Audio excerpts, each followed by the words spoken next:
Warm Pacific greetings to all our listeners who have joined us today, and welcome to our SPTO monthly webinar series, where we share with you insights and learning on travel and tourism from within the Pacific region and around the world.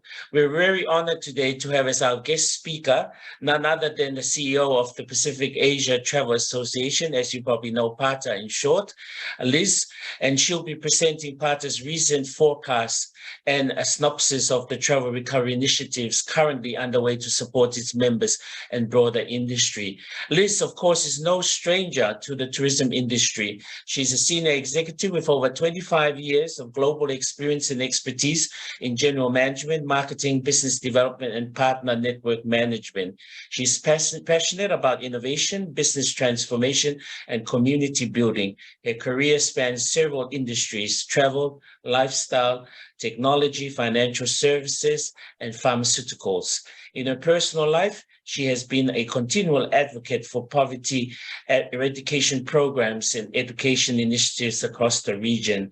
This is an alumna of the Stanford University Graduate Business School, Columbia University Business School, New York University, and the Cooper Union in New York. Liz, that's so much of a mouthful, and we're so happy to have you. Without further ado, ladies and gentlemen, it gives me immense pleasure to extend a warm welcome to a partner of SPTO and a colleague, Liz, and I invite you to take the floor. Thank you. Thank you so much, Chris. And please remind me, what is my time check in terms of how much time we have today?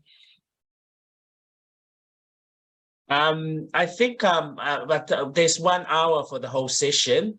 Okay. Usually, if you want to present, it's usually half an hour, and then we leave that for questions and answers. So over to you. Okay, thank you so much. And Chris said a lot of things about my background, but one of the most important things is that similar to PATA, I have my origins from the Pacific Islands. I'm as Asian American, as you can probably tell. Both of my parents are from the Philippines, and my heritage is very much East and West combination, you know, with as many islanders are, Spanish, Chinese, Portuguese, Filipino. And, you know, so I've been in this role about a year now, and I've been, PATA, just like a reflection of the industry, has also been in recovery mode, and, you know, leveraging, you know, our more limited resources to see how we can support all of you in the industry. And, you know, and I think that, you know, one of the really nice eye-opening things that I've experienced recently was to read this history book about PATA and its origins, and, you know, how it was founded and how it was so instrumental in the development of travel and tourism in Asia Pacific. And I think many of the elements of what we did 30, 40, 50 years ago, you know, are still very relevant today. So, you know, I'll do a short presentation about some of the work that we've been doing to dedicate our platform and our resources to, you know, hopefully help, you know, a number of the members across our very varied network through the course of this recovery. I'll make a few comments about the forecast, but I won't go, you know, share specific numbers, because a new update will be issued just next week. So one of the things I did when I started was to make our forecast more frequent, because things were changing so dynamically. And so now, instead of annually, we are doing it quarterly. And, you know, because of the source of our data, you know, it comes from the government themselves, the 39 destinations. The feedback that I've gotten is that it's actually been very accurate. You know, we've been tracking within 3%. And what I'll say about the recovery of the region is that it's very much a mixed bag right now. It's very uneven, and the dynamics are changing. And I'm sure many of you have felt the recovery right now is very much connectivity and capacity driven. So aviation sector is very much kind of leading the way in terms of how and where we recover. And so, you know, one of the critical aspects is how can we get that connectivity back up and running, and also forge new opportunities. You know, destinations across the region have been finding new source markets with China's still closed, and much of North Asia, East Asia, still very limited. The opportunities have emerged in other and different ways. And so what we've tried to do as PATA is, help, bring you the resources to better understand how this recovery is unfolding. So I'll go into the deck, but I'd very much love to hear from everyone at the end of this session, your thoughts on how things are unfolding in your country, in your destination. And sorry, let me find my deck. It's not popping up right now.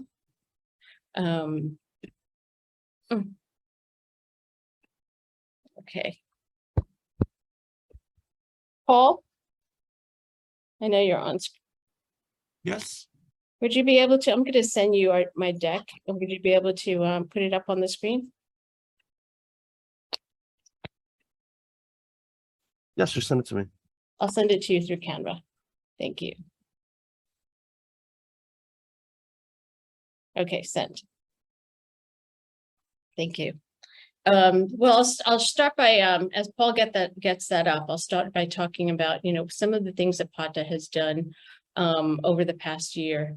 I started in June of last year, and one of the first things I did is I put in an 8-point plan, and a few of those elements was, included giving you more insights and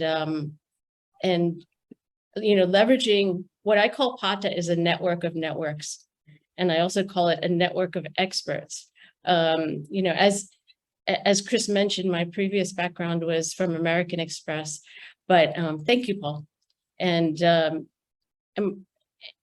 what I was really kind of astounded to see the limitless boundaries of PATA as in the travel ecosystem.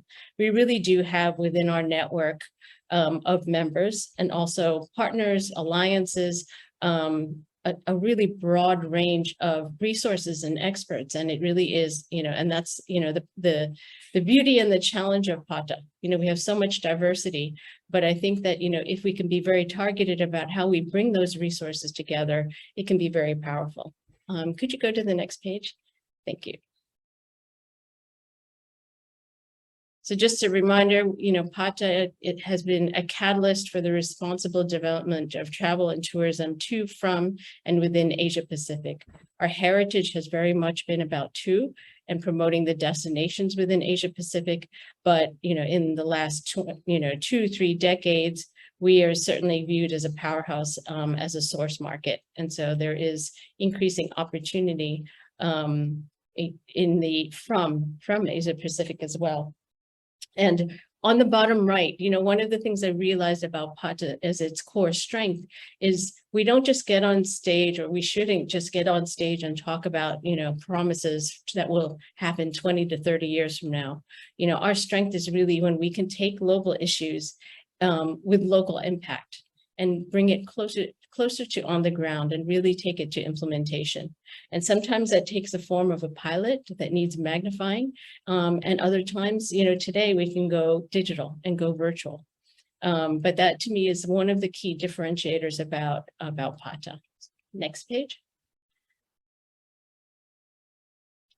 Mission and vision. When we talk about responsible travel, we define that in all different ways.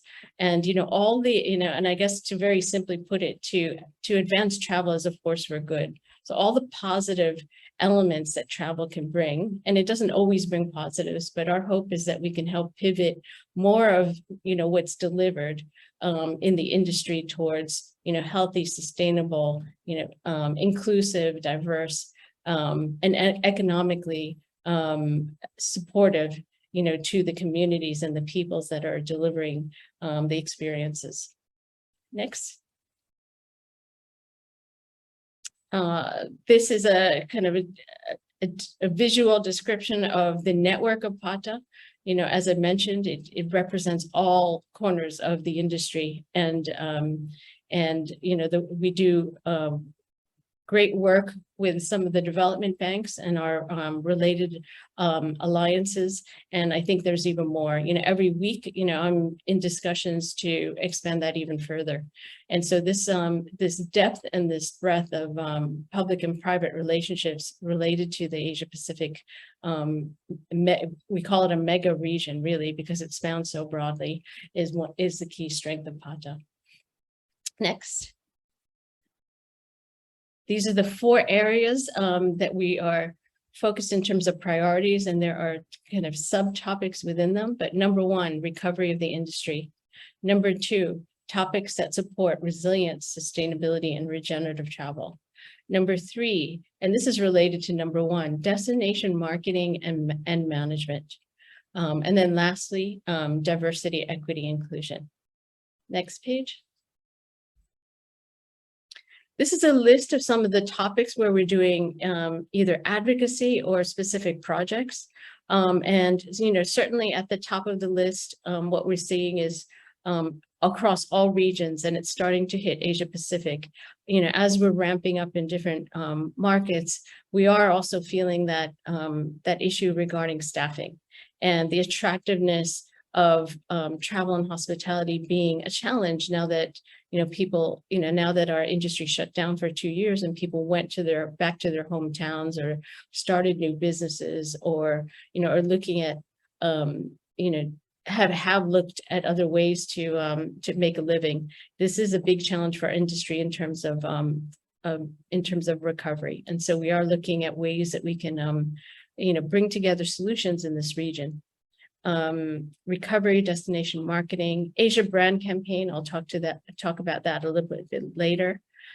Tourism dispersion. As we recover, can we avoid the overcrowdedness and communicate and educate travelers on other choices so that they can explore new territories?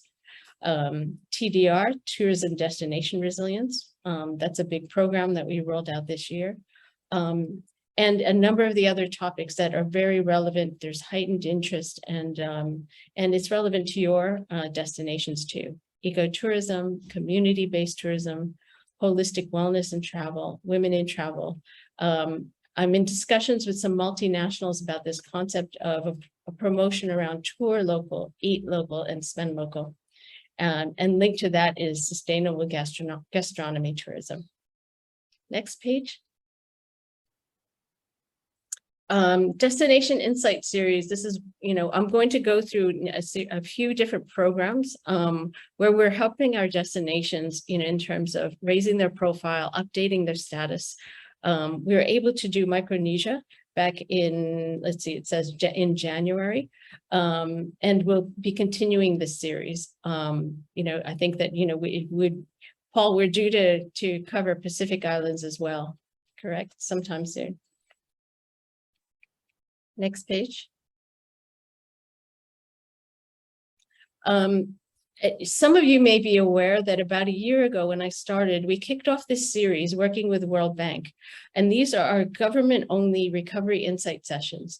And I actually did have in mind, when we designed this forum, I had in mind the Pacific Islands, because we have these big destinations or nations that are well-resourced and have the funds and the staffing to recover more effectively, but this was really more about how can we expedite the learnings across our destinations, and particularly for areas like Micronesia and the Pacific Islands. So what we did is we had in the beginning, the initial markets that were recovering share some of their best practices. And then more recently, we started whatever has been the limitation or the challenge. We've invited experts to come in and speak about, things like, Singapore. We've had them come in about the streamlining of their vaccinated travel requirements. And then more recently, World Bank presented on the impact of the Russia-Ukraine conflict on tourism. For any of our members, we would welcome recommendations or requests for topics that we can cover and it's really meant to be more informal. And more of a learning share and an opportunity to ask questions. So the invitations are sent to the ministers, but what we really want is a more broad representation behind, with their DGs and the operational teams. And so, I would invite any one of you to suggest to us a topic that has been, that you think would be relevant more broadly, and we could tap, the experts within our network. Next page. We recently issued in the last few months a weekly travel recovery dashboard. This started off as like a COVID update, but now we're pivoting it to more positive, and it's really meant to be, first, it does give, as you can see in that screenshot of the grid, it does show the status of, whether markets are open or not, and under specific criteria.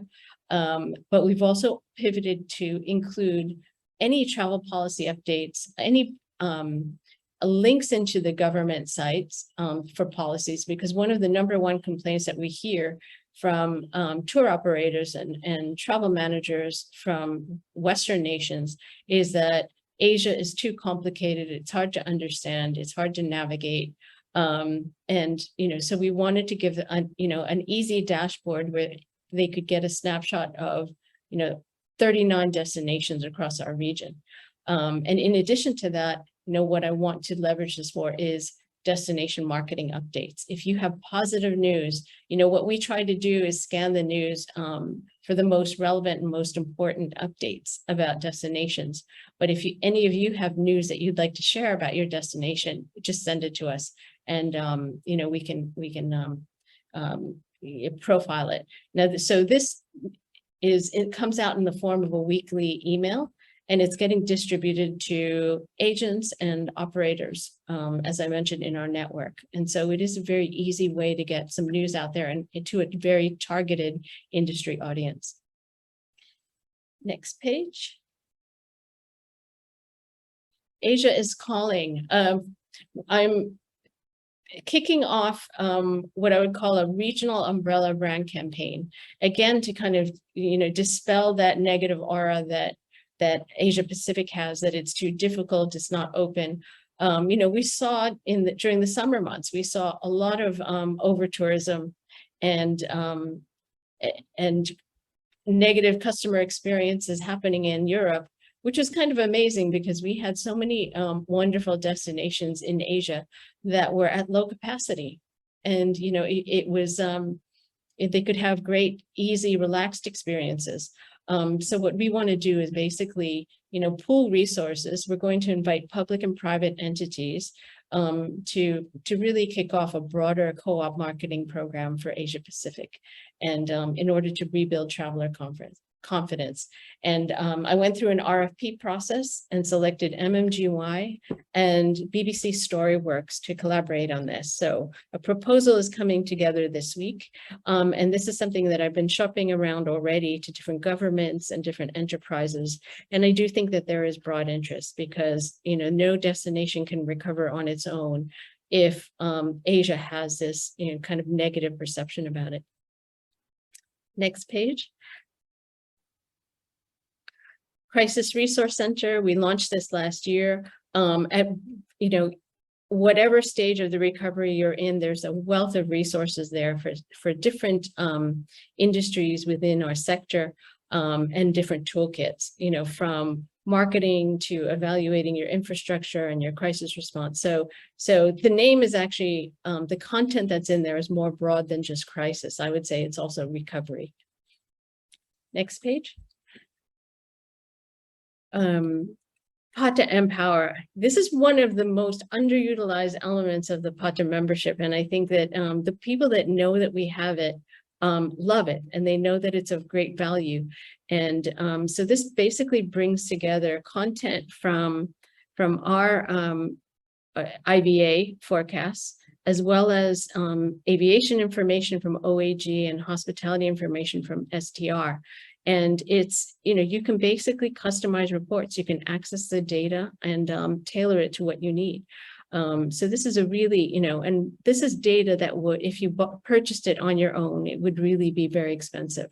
But this is accessible, And certainly our NTO level members can access, it in the most versatile way. And so, this is something that people should take advantage of. And one of the comments that I heard from one of the large travel agencies with us was, they said to me, I wish I had a crystal ball because, as we slowly recover, I don't know how to resource up. I don't know how to hire, how much to hire, and what's going to happen next year. And when she said, I wish I had a crystal ball, I realized that what PATA tries to do is really, and we've accelerated it. We've tried to give more data, more insights from different experts and different sources and more frequently, because now we don't have the luxury of reliably saying, okay, I'm going to increase 5% or 10% or 20%.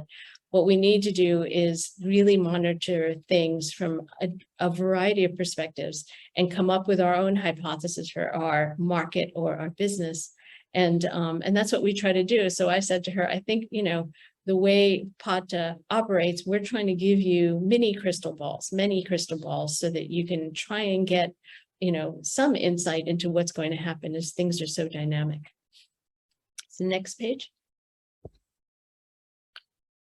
Research and insights, this is more. Next page.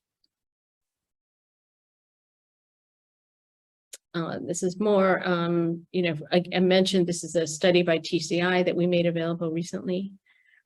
Next page. Tourism destination resilience training. This is training that we built over 6 months with the input of about 31 different experts. It's 10 modules, and resilience is really the foundation, as it says, for sustainability and regeneration. Next page, Paul, please. And next.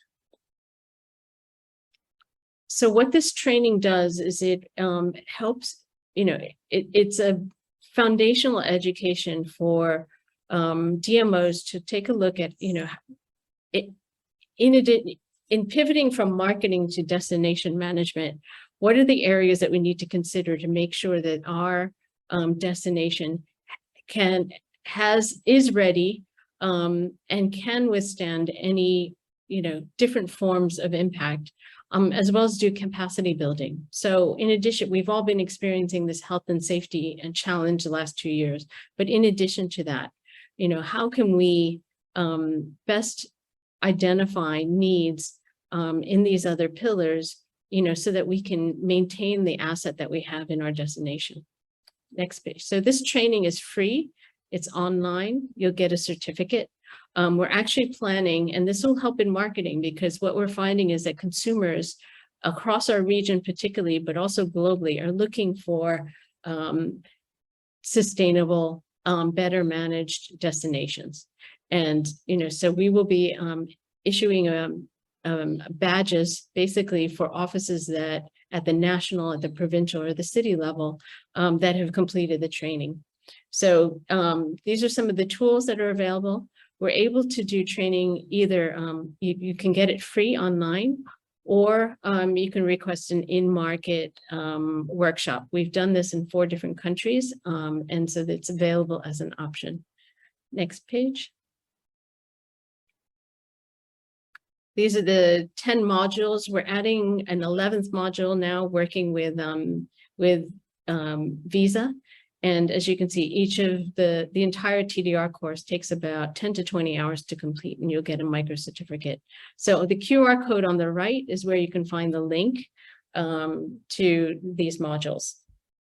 And it's available in 7 different languages currently. Next page. These are some of the experts that gave input to this. Next. This is where we conducted so far the 4 in-market workshops. And so what these markets are doing is they got trained up at the national level, then it was taken provincial, and then city level. And this is basically, the way you should view this is also like a preparation for identifying potential projects. The development banks have very much welcomed this because, what I understand is they feel that there's a lot of funding available, but not a lot of good projects, well-structured projects. And so what we'd like to do, moving forward is to see how our destinations, support them in terms of, how can we propose projects that will help build for the future. Next page. Next page. I'll share right now, this is a pilot that PATA did in Thailand, and we're expanding it to another country with support from Visa. And this was really, reaching out to the most impacted segment of the travel industry. And it's, I mentioned, local impact as PATA's strength, working with a humanitarian organization, we were able to do outreach to 500 informal workers and then train them on everything from wearing a mask, taking an ART test, to, how do they adapt their product to the changing interests of the new tourists, both domestic and international, and helping them get online, for example, to market their, whether it's their restaurant or, their vendor shop, how can they get enabled digitally to be able to evolve and recover coming out of the pandemic. Next page. These are some standards that we've issued to help, move the needle in terms of knowledge on environmentally sound practices. So this one addresses standards for food and plastic waste reduction. Next page. And we partnered with Greenview in terms of this net zero methodology for hotels. Next. And I'm happy to say for the first time a few weeks ago, we did a physical event in Songkhla, Thailand. And it really was, a wonderful event that brought, that I think reflected the heart of what PATA does best in events. We were able to profile an unknown destination that is just pristine, and ready for tourism. And interestingly enough about that event, it was, it was a combination of community-based tourism, but also a beautiful MICE venue where, which sounds a bit odd, but the town has applied for UNESCO heritage listing and is ready for tourism and is maybe it's a hidden gem, I would say. And so that's the type of event that I look forward to doing more of moving into 2023. The PATA Annual Summit is happening end of October. I hope all of you can join. We will have representatives from World Bank, ADB, GIZ, as well as a number of public and private travel industry leaders. So we would love for you to come, and we will have a chapter congress. We'll have a segment, the programming is still in the works, but we'll have a segment that does also feature, Pacific Islands and Micronesia. So please do come. And then in December, we'll be doing first time ever a collaboration with GBTA. Much more of travel is now blended, multi-purpose. So IVAs is not the only measure of success at all.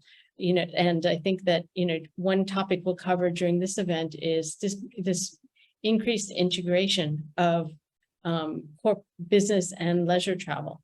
And what does that mean for the destinations as well as the industry providers? Next page. So Pacific Island opportunities. So these are a few of the things I've listed that I think are opportunities to support today and moving forward.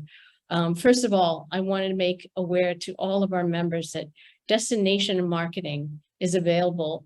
If you have a new video, if you have an event happening, we can either put it out in a newsletter, we can put it out on our social media, on the weekly dashboard. There are all different ways that we can magnify what's happening in your market for updates. So please do take advantage of that. Destination Insight session with BBC. We're planning that for next year. TDR, like I mentioned, it's available. It's available online or through a paid workshop. The co-op brand campaign, I'll be sending out a prospectus on that. I would love to have dialogue about a Pacific Islands event in 2023. You know, we're currently in the midst of planning our events for next year, and so I'd love to see what we can do. Our annual summit, as I mentioned, and you know, with that, you know, I'll finish my summary, and I would love to hear from the attendees around how things are, how your recovery is unfolding in your market, and what your needs are currently. So thank you so much for this opportunity to share some of the work that we've been doing as PATA to support our members.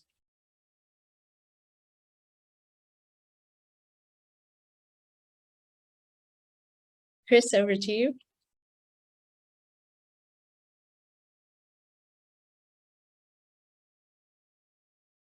Maybe I can field any questions from the audience.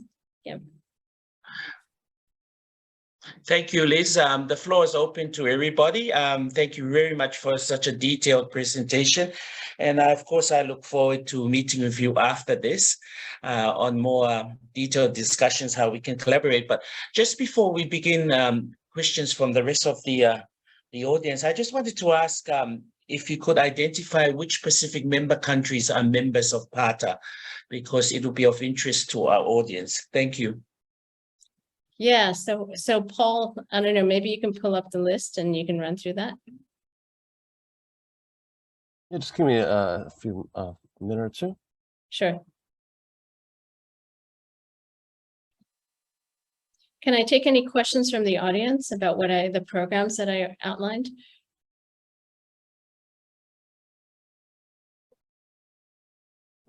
Or I'd love to hear how things, what needs you might have in your part of the world.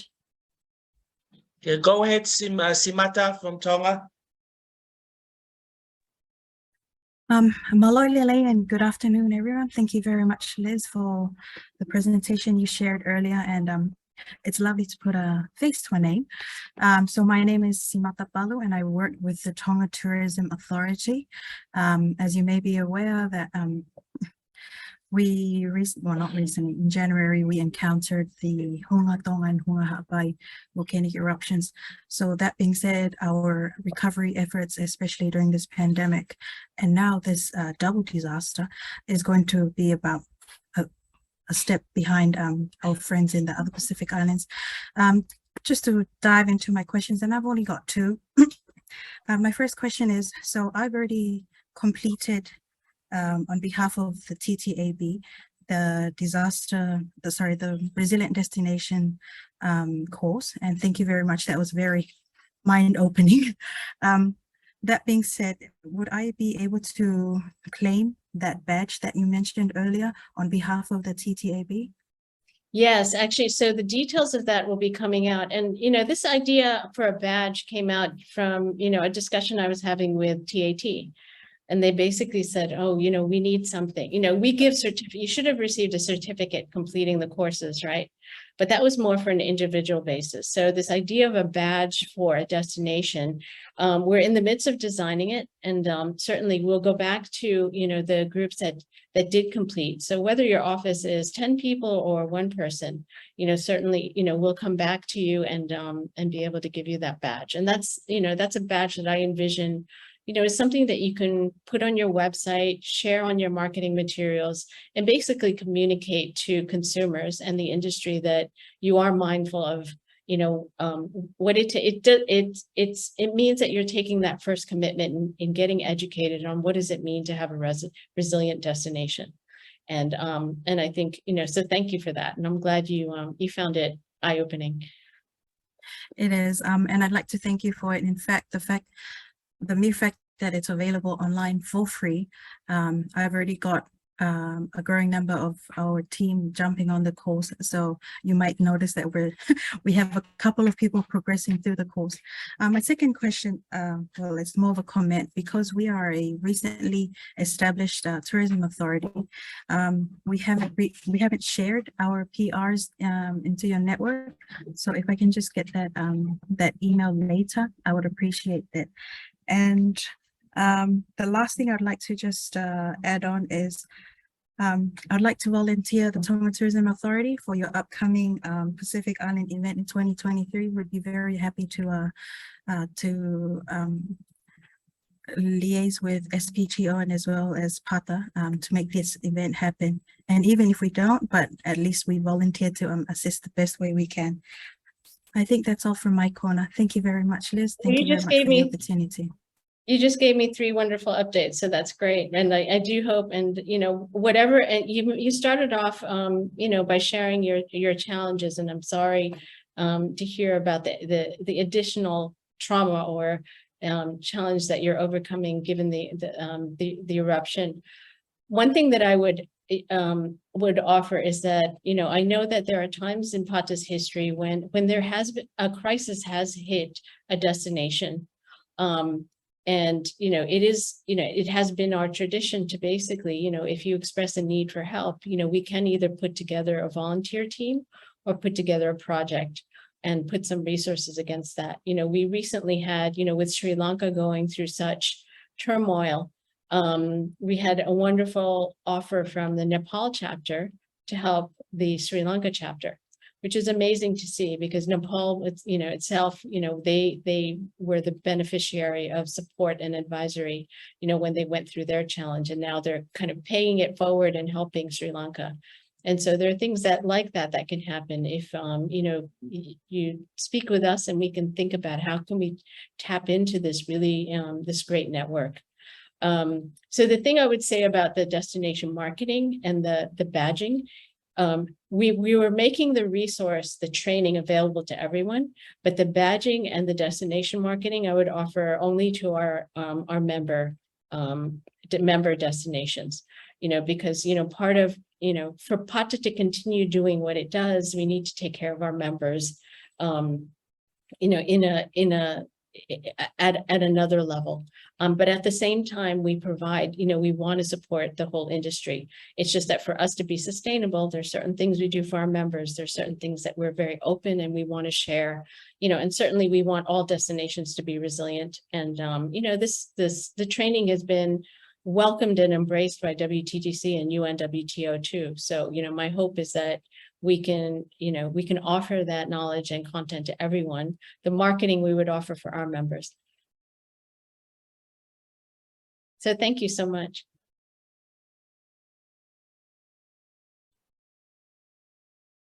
I'm happy to take another question.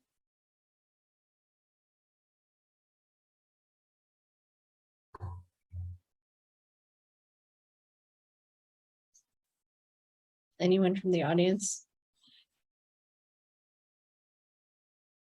David, do you have a question? Yeah, I do actually. I don't know David? if you. Yeah, sorry, I'm just trying to get my the camera to working. I'm in a. I'm in a very remote. Hang on, there we are. I'm in a very remote area.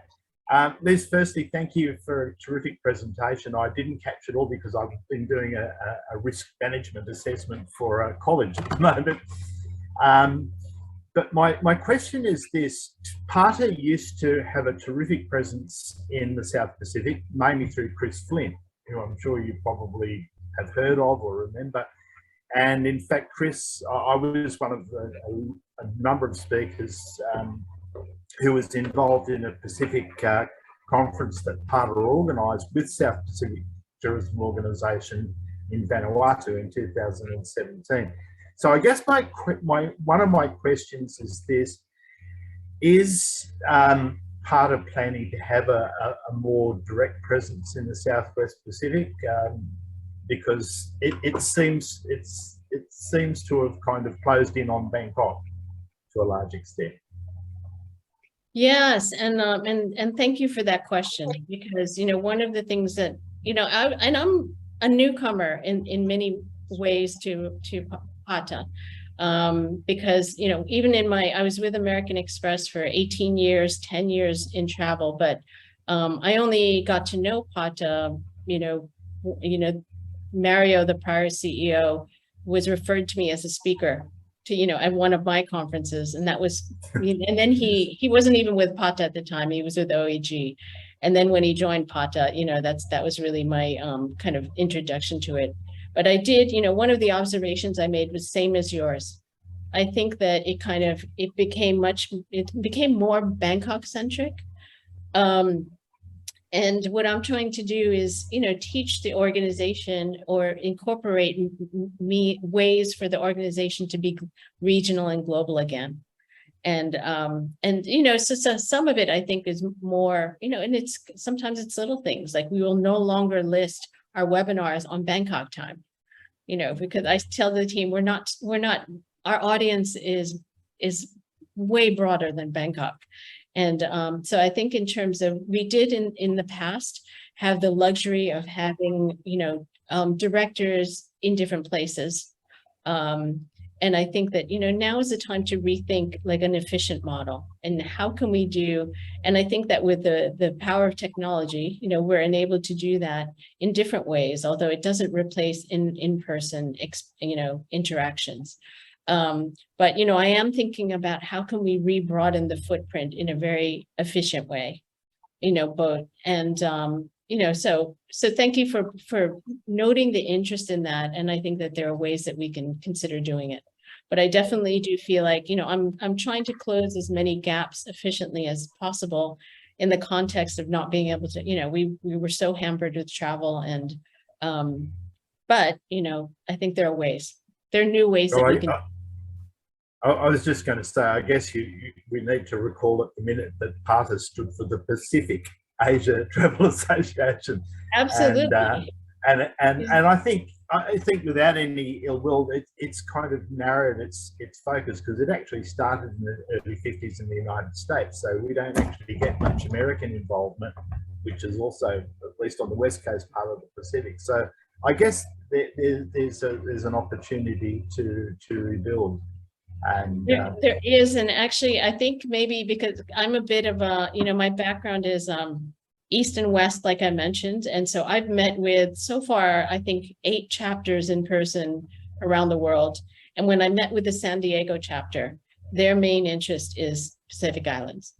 They want to sell and market Pacific Islands, more than Asia, so I think that, it's a matter of how do we tap into the diversity and the strength of our network. But I do agree with you. The heart and the origin of PATA is the Pacific Islands. And so we will find more ways to support. And this is, I think that I consider this the first of what we should have as a series of dialogues on like, how are things evolving and what can we do to most support the islands in their recovery. So thank you for that. That's okay. Just one last thing too, you'll be happy to know, I actually had a book published recently called Tourism Crises and Destination Recovery. It's a Sage book, it's available everywhere in the world. And I did a lot in the book about the work that PATA's done, because I was part of the Nepal Nepal recovery task force after the earthquake there, and I've done a lot of work with PATA. But the interesting thing is that PATA really has, done such a magnificent job in the Pacific, and I guess also too, I don't know, seeing that we're talking here, is there anyone here from the University of the South Pacific at all? Because that's been a very good centre for tourism studies in the region. Okay, but it could amazing. be, How can we get your book? Oh, very easily. It's published by Sage. Sage has got offices in Los Angeles, New York, London, which is the main office, Singapore, which is closest to you, in Bangkok. I'll send you an email with some details on it, but I actually did put a lot of stuff about PATA in there because of the fact that PATA has done some incredible work in many, many destinations in the area of risk, crisis and recovery. I mean, you've got PATA's got a great record there. Yes, and I have, and I'll say this, I have the challenge of inheriting an organization that is, in terms of our resources, it is smaller than previous, but I am, like I mentioned, every day, every week, there's opportunity. And, I call Asia Pacific, it is a sleeping giant or a sleeping dragon. I think that it is, we have the product that consumers, even more so than ever want and need coming out of the pandemic. And I think it's our responsibility to make sure that it stays as unspoiled as possible. And last week I was in the APEC tourism ministers meetings in Bangkok. And, I think there's an interesting shift, all the governments, some faster than others, but generally all of them are talking about resilience and sustainability. I was in a hotel investors conference a few weeks ago in Bangkok, and they would never bring up ESG before, and now they are. And it's being consumer led, it's being, and particularly by the younger destination, or if you look at, affluent travelers, who wants to fly, 10,000 miles to go to an island where the reef is dead, and I think that there's much more of a sensitivity and awareness of the environment around them as well as the practices. So I think that, it all bodes really well for our destinations and our industry as a whole. And I know for some, it might feel like, oh, well, this is a challenge on top of a challenge. Can't we just recover? I think that, and it's not an easy solution, but I think part of what PATA can do is find those best practices that can combine those two and help you along that path. Next question. Any questions? Well, do you want me to answer that question that had before about the members of SPTO? Sure. So from the government side, our members include Samoa, FSM, Fiji, Kiribati, PNG, Samoa, Solomons, Timor-Leste, and that's it, I believe. Hopefully I didn't miss anybody. Tahiti, yes, Tonga, PNG, Samoa, Hello. FSM. Sorry, I'm just going through, just double checking the lists. Kiribati. Yeah, I'm not talking about any of the, of course, Micronesia, just in the South Pacific. So that's all of our members in SPTO. Yeah. In that region. And I guess the thing that I would add is that, some of you might have seen, and so I joined in June of last year, and within 6 months, I had 2 new destinations join us, and I was happy to re-win Singapore and have Saudi join us. And we continue to get either at the national, provincial, or the local level. There's increased interest in joining us, both within the Asia Pacific region and in the other regions. And I'm excited. I have a big NTO that I'm meeting with this afternoon, which I would love to mention to all of you because it's very relevant. But I look forward to more NTOs joining us, and there's interest. And I think that, now is the time, because people realize that coming through a crisis, it's, again, you need to think about new ways to collaborate, new partnerships. I have new renewed relations for PATA with UNWTO and WTTC because, in part because we have common interests, common mission, and we should not be duplicating efforts. We should be magnifying each other's efforts. So Zurab of UNWTO, we've agreed that next year we'd love to do a Women in Travel. He asked me, actually, I wasn't the one that asked. He wants to collaborate with me to do a Women in Travel conference. So I think opportunities like this for us to hold hands and collaborate is what's needed in the time of a crisis. Thank you, Liz. Just one more question, if you've got one last burning question that we can raise because of time permits. I know Liz is very busy. Is there one last question that we can raise for Liz before we close? Fantasha, you've got a question? Oh, Natasha, Oh, go. sorry. Daniel. Yeah. Oh, no, that's okay. Fantastic can talk. No, I'm happy to take both questions. I'm happy to stay longer. No, thank you for that. Great insight you provided, Liz. We really appreciate that. I don't have any questions per se.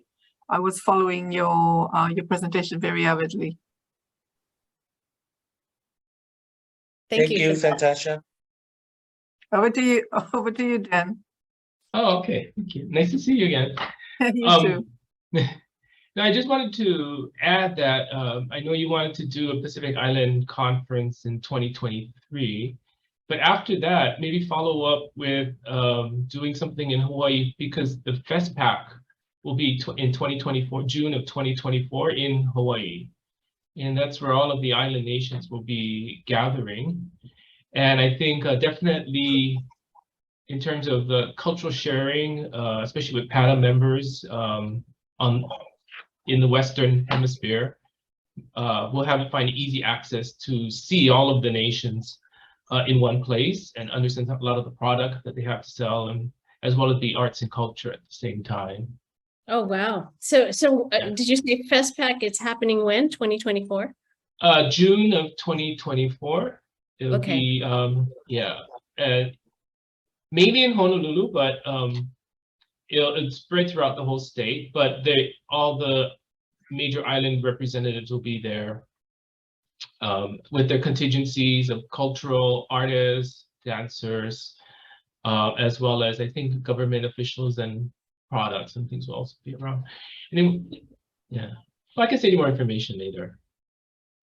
Well, I'll share with this group that I didn't know Pata well before I became CEO, but I did happen to join two conferences as a guest or visitor. And one was in Guam, and it was for when the FestPac happened there. And I was just, Okay. it was one of the most astounding, impressive experiences. And I just felt like, it made me appreciate the islands even more, and for its history, its culture, its diversity among the islands. And I think it was amazing to pair it up with that. And I would certainly look for that opportunity. So I'll reach out and I'll mention, discuss that with Jennifer in Hawaii. So thank you for the suggestion. I think that's one of my dilemmas, is how do I do this in a way that's efficient and effective for, the most number of members in this part of the world. We'll also, by the way, I guess I'll also add that those of you who know about the Hall of Legends, we will be adding another bronze statue for the Zecker family sometime in January, so that a ceremony will be happening there, hopefully beginning of January.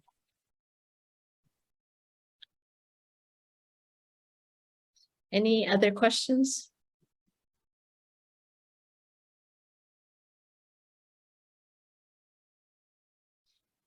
I think, Liz, I'm sure if there are any further questions, they can share this with after reviewing the presentation. But thank you very much. We are sharing this and we recorded it, so we'll share it with the rest of the network of the Pacific SPTO members. But on behalf of all of us and our members, thank you very much. And I look forward to meeting you personally again in the future, but also discuss future collaborations between SPTO and PATA after this session. And thank you for everyone who has attended. Best of luck for the rest of the day. And thank you for attendance this afternoon. Thank you so much for your attention. And we'll be sharing the deck. And any one of you can email me and Paul for any ideas and suggestions or requests. So you can reach me at liz@pata.org and paul@pata.org. And so, we would welcome any input. Thank you so much for your attention today.